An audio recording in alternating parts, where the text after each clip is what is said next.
This is TWiT. Going to China has got to be probably the most eye-opening, because I did manage to slip inside the iconic Longhua factory and interview the workers who toil there, who actually put these things together. And, you know, it was a really, really eye-opening experience to meet and to see that firsthand, to see how far things had come since the suicide epidemics of 6 or 7 years ago.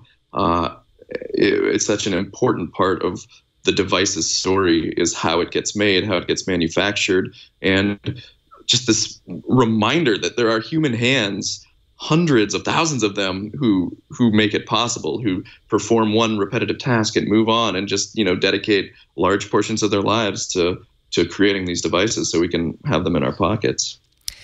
I mean, part of reading this book, I wanted you to solve that moral dilemma that I have, and I think so many other people have, that, you know, we love the environment, and, you know, we feel like we are, you know, human rights advocates, and yet we also love our iPhones. And can those two be joined?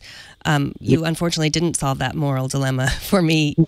You said you saw that you snuck out. You asked to go to the bathroom, snuck around. You said it didn't look like there were any workers there that were younger than 16. But you write that there was still a different kind of ugliness. Can you talk a little bit about that? Yeah.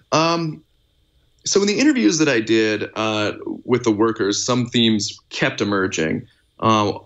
The most striking and the most disturbing was they kept referring to this sort of ghost of death that haunts the place, this fact of life that death is normal. They say if you go to Foxconn, you just live with it. Death is normal. So it's really this new sort of culture that's there, that you live with the fact that the conditions are so psychologically difficult that suicide is a fact of life. And that is largely because of the work culture. You know, it's not so much that, you know, people are blowing out their arms or breaking their, you know, or physically, you know, feeling the strain of this stuff. It's very psychological, and that starts with the management culture, which can be very cruel. That's another theme I heard over and over, that, you know, workers there who are doing 12-hour shifts, standing on their feet, doing this repetitive motions, if they screw up, you know, in any significant way, they're liable to be singled out. Their floor managers will have them stand up and publicly shamed at the end of the day and said, "This is why we didn't meet quota today. Zhu did it. It's his fault.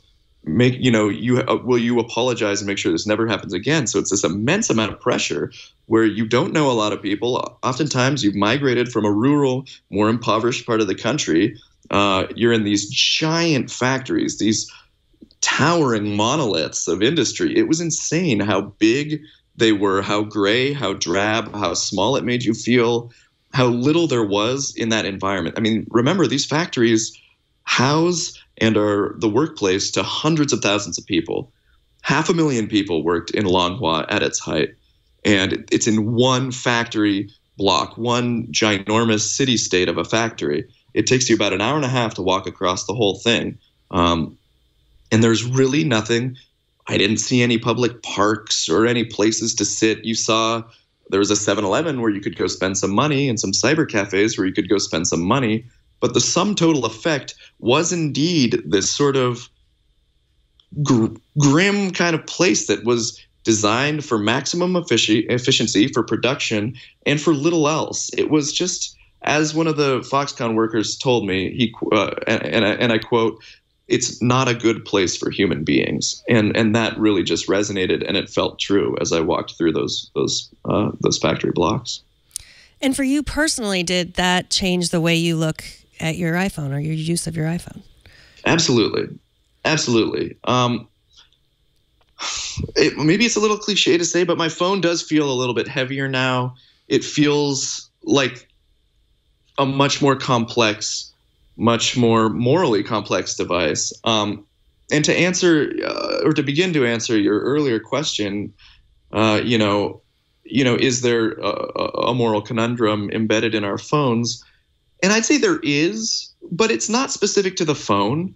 It's just as true of our televisions, of our, consumer electronics, of the many, many products that are manufactured abroad, of our clothing, our textiles. The phone is it's something that, that really sort of embodies this chasm sort of between, this modernity, this beautiful sort of pinnacle of technological achievement of sort of consumer electronic sleekness on one end, and, a 6-year-old miner prying lead out of the wall of a mine with a pickaxe on the other. So we really need to integrate both sort of visions of the product because they're both true. And I feel like do need to do a little bit more to motivate companies like Apple that have immense sway, that have immense wealth and immense power to, do more to sort of up the conditions, at every step of their supply chain. They can do more. We can push them to do more. We don't need to stop buying the iPhone. We do need to be more public and more sort of emphatic in our advocacy, as you say, to ensure that human rights are respected down the line of its production.